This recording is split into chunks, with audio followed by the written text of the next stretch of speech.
I/we are starting a new series together. We're creating an interactive Dungeon Synth album, we're creating an interactive D&D story, we're creating a new genre called D&D Synth.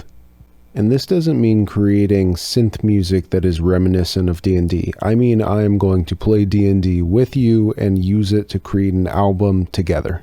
This album is going to be collaborative in the sense that I'm going to ask users to help decide theming and instruments. I'll ask prompts to get what happens next in our story, or maybe little details that I want to iron out. Based on the input from users, I'll then write a very abstract song. It may have basic instruments, it may just be sheet music, but I'll go ahead and do the final instruments and sound design based on what everyone has done as input and in actual videos. We'll talk about what the video layout will look like in a second. As for what the exact questions will look like, it's going to vary. Yes, I'm going to ask you what instruments you want to see. Yes, I'm going to ask where you'd like to go, but it may vary a little based on what we end up doing. The key here is that the song is going to fit the scenario and you're helping guide through the scenario. So then how is this series going to be laid out? For each song, I'm going to make an entire sound design video. This serves a couple purposes. A, it lets you be a part of the process. B, you can give me feedback on things to change for the next video so we can make it better fit our story and ideas for the concepts you want to see. C, it'll give users sound design demos, which I think are missing. It's very common to look up a synth and be bombarded with, here's a demo of 50 presets and pads I made. Oftentimes though, what I want is just to see someone fiddling so I can see what's possible and get an idea what the workflow can look like. It gives me a better idea of what I personally can do with it and how I might go about trying to make sounds for songs. Honestly, you might see me fiddling with it and it might cure your gas. Or maybe you'll see me fiddling with it and say, hey, I love the sounds, I'm going to go invest in the software aspect of it. Which brings us to the software point. I'll for the most part be doing just front interfaces, but if really necessary, I'll break out the software. I will, however, be avoiding any after processing. There will not be any effects added after the fact. Once it is recorded, that is the sound. Maybe a pedal or two get added during the recording, but once it is in the recorder, that's it. The whole song may turn out like garbage, it may have terrible sounds, I don't care. When it's done, it's done. No post-editing, that is how it's going to go on the eventual album. Said in another way, as the DM, I shall not be fudging rolls. We take our losses. I also think this brings us back to the origins of Dungeon Synth and black metal, which is kinda cool. I'll be channeling Varg of the band Burzum, who often had a one-and-done approach to music. Record it, set it, forget it. No editing.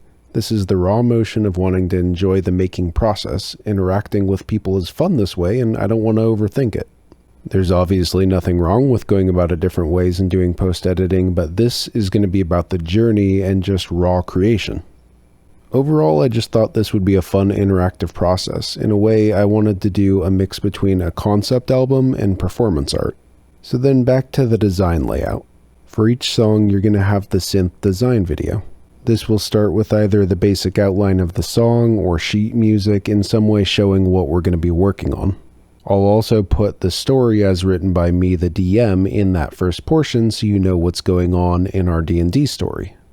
Then you'll have this middle portion of just sound design, and it'll be me playing with the synth. And finally, you'll have the final performance of the song at the end of the video. Accompanying that final song, I'll also put some art with it. This might be art that I do, it might be art that someone else does, but I want to put art with each song. Keep these in mind. You can give me feedback on what you want to see in the art for next time, or if there's certain aspects that you'd like to see according to the questions. At the end, I will have a vote for favorite art across all songs, and that will be the main art for the entire album. The questions are the tough part. They're an ongoing iterative thing, so I can't put them in the video, but I will put them in the comments and in the description, and I'll keep an ongoing dialogue. You'll also have to pay attention to the community post. I'll go ahead and post in there or do some updates back and forth from there in the comments. It could get confusing, but I think I have a small enough community that it won't be too much of an issue. After this video, I'll also put up one other video which is just the final song without any of this other sound design stuff. It'll have the story, the art, and the final song all in one little short video. I'll also collect questions from the comments on that video and kind of mesh them all together. And that's about it. Yes, this will be iterative. Yes, it will go back and forth and probably change. That's the fun of D&D, so we'll explore it together. It may be messy and it will be fun. Definitely interact with me and interact with others in the comments. I just ask that you keep it nice, kind, and be a good sport.